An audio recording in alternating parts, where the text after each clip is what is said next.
At issue this week, the price of the carbon tax. The Parliamentary Budget Office says it's made an error in its economic analysis of carbon pricing by including the industrial price of carbon. That was an inadvertent error that happened in the modeling of the carbon pricing. The Liberals say the error has been seized upon by the opposition and they want it corrected quickly. I think it will show that we've been right all along and will vindicate our analysis and the analysis, as I said, of independent experts. The budget watchdog says a correction wouldn't alter the conclusions in any meaningful way.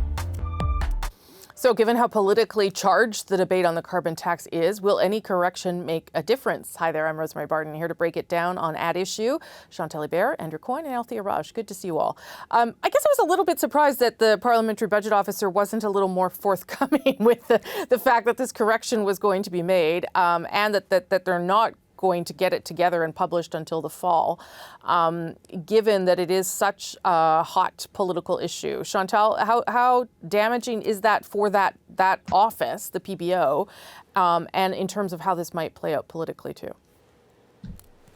I totally understand that the PBO is independent from Parliament, but they do not live on another planet where their report on this particular issue is not central to the political debate. So I am astounded by the fact that they would not do the due process revisions to ensure and double check that their findings are accurate and accurately reflected, and B, that it would take them 3 months to correct their homework. Yeah. And Andrew, the way the report has already been presented by the Conservatives, I'm not sure what the correction will indicate to the watchdog's point there, but the way it's already been used, I don't know if you can put that toothpaste back in the tube.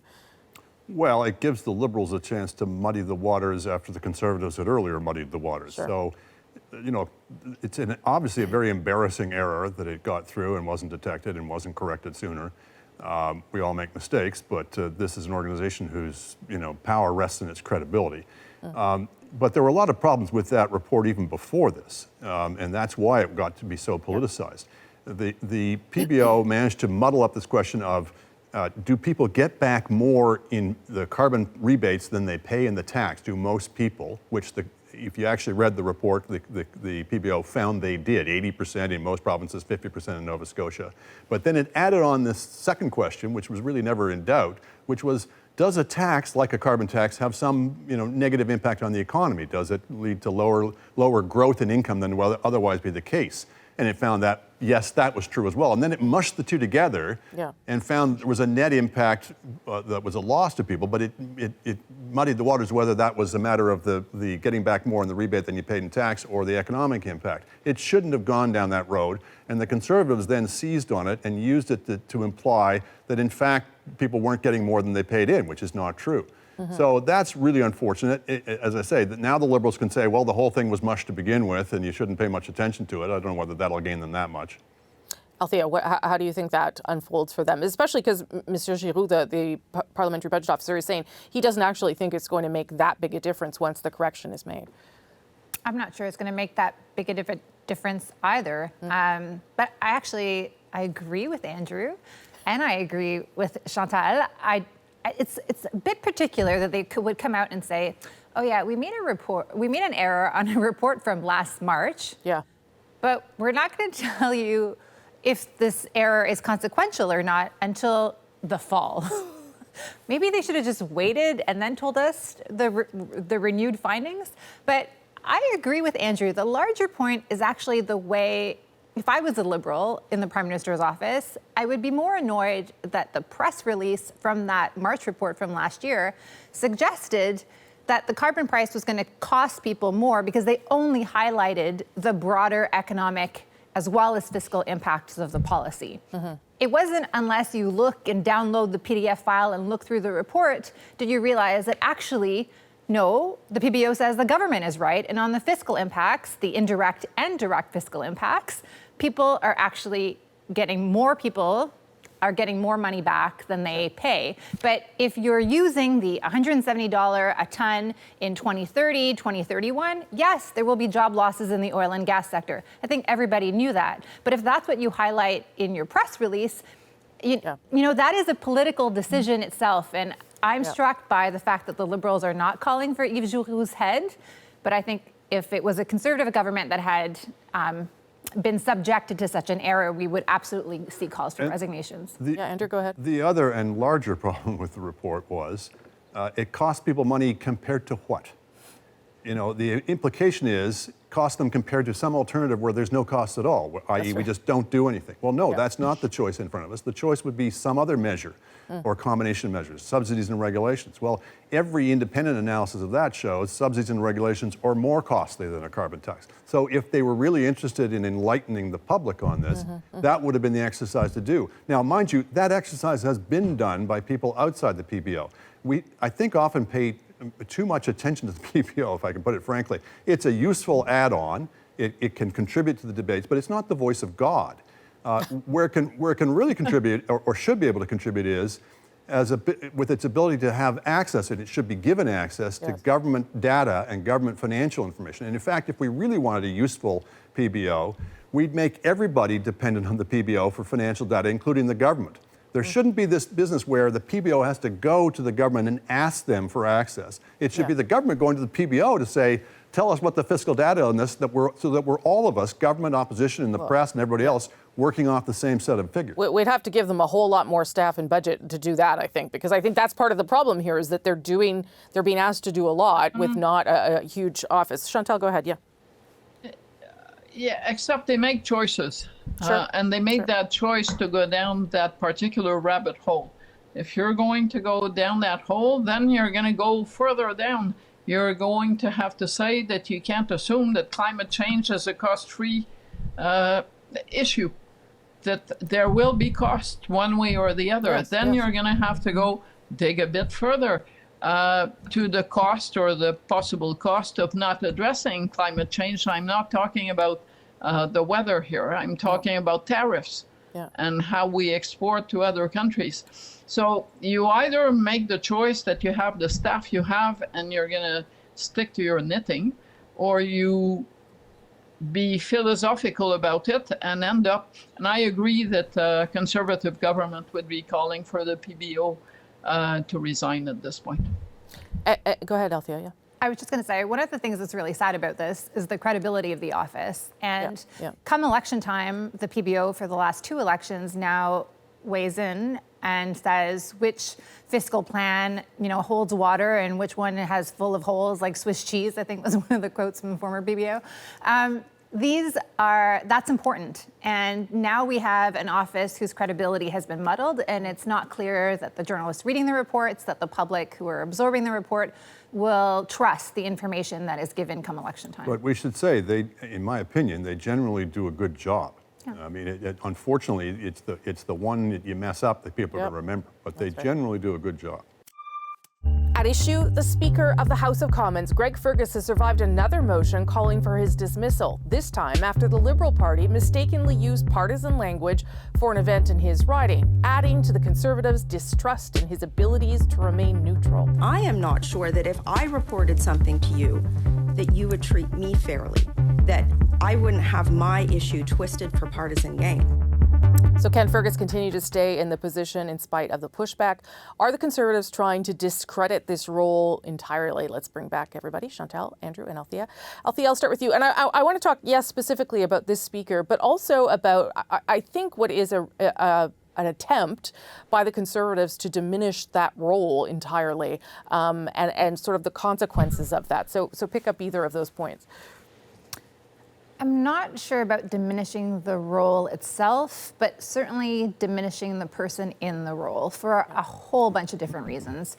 One, they think Greg Ferguson is too partisan. He comes from a long tradition of involvement with the Liberal Party. They think that he is a weak speaker. They don't believe that he has always been fair, that they feel that he treats the Conservatives more harshly than he treats the Liberals, and I think there is some validity to that. A referee is human, though, and it's hard to make the correct call all the time, and you will see some things pass. But I think more than that, there is a feeling that if they attack the speaker, then they can discredit the reproaches that he makes towards them. And the more they go to battle with him on every single thing, the less likely he is to choose to fight. And a little bit like when Pierre Poilievre, the Conservative leader, starts fighting with reporters during media scrums, it's a little bit the same strategy, I think, where you want to discredit the arbiter and, the results of whatever that is, whether it's a speaker's ruling or being expelled from the chamber. So I think there's a whole bunch of different issues wrapped into that that are personal and political and strategic. Yeah, that's very smart. I think that whole idea of discrediting the arbiter is what I was getting at, Chantal, that if you're trying to tear down the arbiter, whoever that is, the journalist, the speaker, whatever, it does try to give you an advantage so you don't have to go to explain yourself or make any point. And I wonder if there's any speaker that would satisfy the Conservatives at this point. Well, to start with, I don't believe that journalists are arbiters. No. And I don't believe that they need to push back on leaders to have their say, because once you leave that scrum or that press conference, you get to write whatever you write. That's right. So I'm not going to make a comparison between journalists and the press gallery and the speaker. I also believe that the speaker that has lost the confidence of 2 of the 4 parties in the House of Commons probably should have resigned before it came to this. Sure, it serves the Conservatives, but I don't think they're trying to take down the referee. I think they're trying to take down this particular speaker, and he's given them more than ample cause to want to do that, alongside with the Bloc Québécois.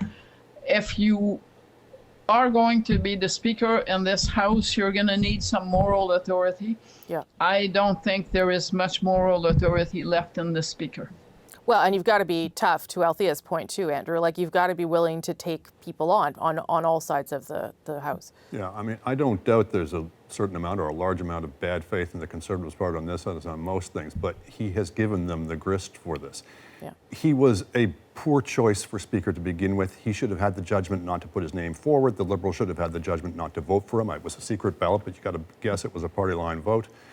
He was noted as a particularly partisan MP with a long history of Liberal involvement, et cetera, et cetera. So it was a strange choice to begin with, compounded by misfires in the office, including that famous video, including, I think, the mishandling of the Poilievre ejection. This last thing may not be his fault, but once you've already banked up these things, you're not going to get a great hearing. And I absolutely endorse Chantal's point. You cannot, the job of the Speaker is not only to be fair and impartial as opposed to the other sides, but he has to be respected by all sides. And if he's not, unless they're just behaving with no basis whatsoever, which I don't think you can say in this case, if there's any reasonable basis to the Conservative opposition to him, then he cannot carry on. You can't have a situation in which one side of the House says, no, trust us, he's fair, he should remain, he's impartial, even if you don't feel so. This kind of job, the perception is absolutely a large part of the reality. Althia? A few things. One, back to the journalism thing, I'm not comparing journalists to arbiters, but what I will note is that during press conferences, Mr. Poilievre tries to draw reporters by challenging them, and he tries to discredit the premise of their question or even their questions, which kind of does create a chill in the press conference. And that's kind of what I was getting at about battling with politicians. On the Greg Fergus, he's there because the Bloc in part voted for him.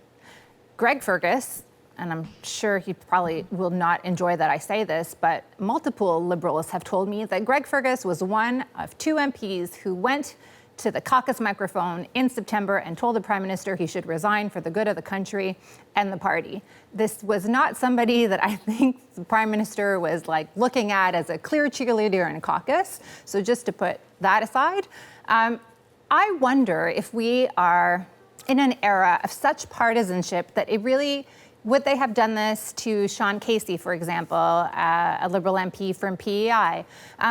I think they would have tried to discredit any Liberal speaker in that chair. I think the days where we had Peter Milliken, who was another Liberal, but was left in the chair when Stephen Harper came to power in a minority government, that respect that people had for that speaker, I don't know that we can go back to an era like that, because MPs barely even talk to each other. There is such a lack of collegiality and cooperation in the chamber. I don't know that we would have gotten there. Yeah, I think that's a fair point, although I'd have to really think about it, but I can't think of a big mistake Peter Milliken made, nor can I really think of a huge mistake that Andrew Scheer made when he was Speaker. No, but Andrew still had people going to the Speaker's quarters for his former caucus colleagues, having drinks with them. It wasn't like you suspend miraculously overnight. They're not partisan anymore. Chantal, then Andrew. Chantal, then Andrew. What you do in your spare time has little to do with your performance in the House of Commons. And I do believe it is possible to have a speaker that others will respect. I don't believe it's possible with that speaker. And the Bloc Québécois is one of the two parties that wants him out based on performance. I think the Conservatives would have a lot more difficulty discrediting a speaker who was not such an assiduous participant in fundraisers for the Liberal Party. Yes, we live in a more partisan age. I think that redoubles the obligation on the speaker to go out of his way to be seen to be impartial, to be seen to be nonpartisan. The British speaker, as I understand it, has to, utterly abstain from any partisan activity whatsoever. He basically runs as an independent in the next election. I think we need to maybe look at importing some of those practices for this more partisan age. So, Chantal, is there anything that Fergus could do at this point to regain the trust of Parliament? Like, if he doesn't screw up again, is that enough or no? No, I think that the parties he's lost are not coming back, and it will make for a pretty unruly last year of this Parliament if he stays in the chair. And is there any way that they can get rid of him, Althia? Sure, they can bring forward another motion and see if the NDP would back them or if some Liberals would back them. I think, it's not just that Mr. Fergus is being accused of being a partisan. I think the bigger issue is actually that he's a weak speaker. And if he wasn't always deferring to the table, if he was more confident in his rulings, the thing with Andrew Scheer and Peter Milliken is they lived and breathed Parliament and procedure, and they loved that stuff. And I think that's another part of the figure. He seems so timid in the chair that he makes kind of newbie mistakes. I think the best service he could do for the office and for himself is to resign. You are magnified when you do the honorable thing that way. People speak well of you afterwards. You are remembered fondly. If you cling to the office after you've outlived your usefulness, it only diminishes both you and the office ultimately. Last word to you, Chantal. I totally agree. There's nothing left to say about this. Okay. Thank you all. Thank you for being here this week. That is At Issue for this week. Thanks for watching.